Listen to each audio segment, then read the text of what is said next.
Sa gitna ng pagtulong sa mga binaha, nagwes ng buhay ang isang sundalo matapos matangay ng flash flood sa Northern Samar.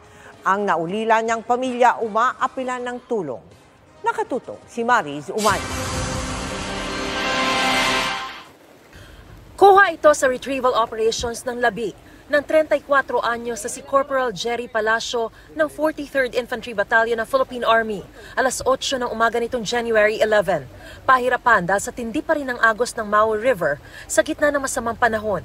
Wala ng buhay na matagpuan si Palacio 2 araw matapos siyang mawala na magtungo sa Barangay Poblacion San Isidro sa Northern Samar noong January 9 para sana tumulong sa pag-rescue sa mga residente roon sa kasagsagan ng masamang panahon.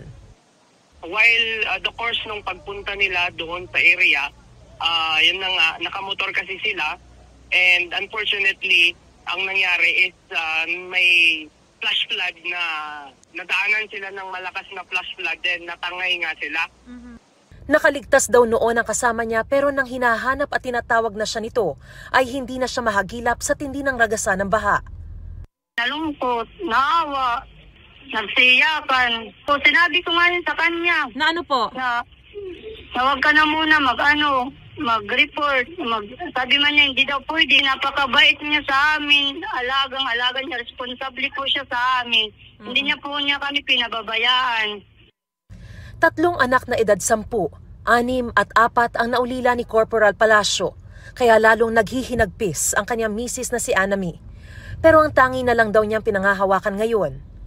Yung husband ko, kahit paano nakatulong din sa mga bayan. Hindi lang para sa, binuyos niya yung buhay niya para sa sarili niya, kundi para din sa bayan, sa mga tao. Humingi ako ng tulong na makapag-aral yung mga anak ko. Bayaning may tuturing si Corporal Palacio na nasawi sa pagnanais na makapagsalba sa kapwa at habang nagsisilbi sa bayan. Pangako ng Sandatahang Lakas ng Pilipinas na kanyang kinabibilangan. We will assure the family that we will provide the appropriate support and assistance to the bereaved family.